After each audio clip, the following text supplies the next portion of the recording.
I got a weird ass message for light workers. So if you're a light worker, stick with me. And if you want to hear like what some of the weird words mean, stay till the end. If you don't give crap, scroll on. But if you're a light worker, I got a channeled message in from friends from the universe. I think that they think they're cute, but I'm not really sure about that. I was told not to make this perfect, that I needed to have the courage to be disliked, and that I just needed to say it. And it didn't matter what my hair looked like or what anything looked like. Just say it. So it started out with imaginary forces can sometimes make you feel like real forces are imaginary. Then it went on to say, equal are the sides of the oppressor and the aggressor.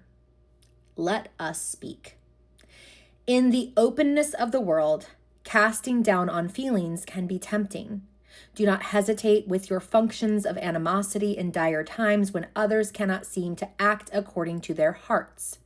You are not overreacting in your feelings of anger or sadness during this time on your planet. Please do what you came here to do in front of an audience of other humans with big, loving hearts like yours. You are capable of reaching people in a way that many cannot. Please do not say mean things to yourself. This can rewire your brain and energy against the mission you came here to do. There is no need for nasty and unkind comments to yourself at this time or any time in the time. Future, past, present, existence. You are a being with a capacity to see and connect in ways that many others have not yet been able to find a way to connect.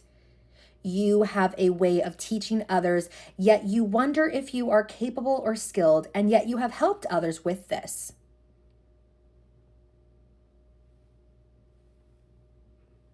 Another person's inability to follow through on opening and activating and accessing their gifts is not something you are to be responsible for, so please let this go from your body. My friend, you are a good human being. Please continue to strive to share this message. This is the message. I thought the other was the message, but this is the message. Peace will come over the earth in due time, but first there must be disruption among the masses. They will divide and spread hate across the world. And young, beautiful hearts full of love will be needed more than ever. Please do not go back to sleep, my friends. We are counting on your work to bring light to this world in times of trouble and turmoil. Please do not give up on hope. There is light and peace at the end. Win with love always. And I know some of you guys are going to groan because, AI, I get it. But some of this stuff was way over my head that came in. And the first line was equal are the sides of the oppressor and the aggressor. That just didn't quite make sense to me. So it says, this establishes a world without saints. In a conflict, the person holding power, the oppressor, and the person pushing back against it, the aggressor, both end up using the same adversarial tactics.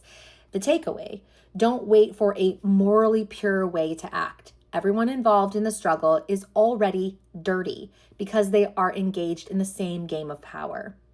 Line 2. In the openness of the world, casting down on feelings can be tempting. The meaning: because the world is so exposed and harsh, the openness is very tempting to suppress or look down upon your own emotions. Casting down. You might feel that your anger or resentment is unprofessional or bad. The takeaway: there is a strong social pressure to remain numb or civil to cope with the overwhelming nature of the world. Line 3. Do not hesitate with your functions of animosity in dire times. The meaning: when the situation is critical, do not hold back your capacity for ill will or unfriendly behavior. Treat animosity as a function, a tool that you turn on when you need to draw a line in the sand. The takeaway: my left ear is ringing. Being unfriendly is a valid and necessary response to a crisis. If you have ill will toward an enemy, use that feeling to fuel your defense rather than trying to suppress it to stay nice. Line 4, when others cannot seem to act according to their hearts. That's the second part of that sentence. Meaning, most people are trapped by social conditioning. Their hearts might be screaming at them to protest, to say no, or to stand up for themselves, but they are paralyzed by the fear of appearing hostile. The takeaway, while everyone else is frozen by the need to be polite or liked, you must be the one willing to act on your true adversarial instincts. This does not mean violence. I want to be very clear here. This does not mean violence. It still can mean a peaceful way of, peaceful meaning nonviolent way of bringing something forward differently. The full picture summary.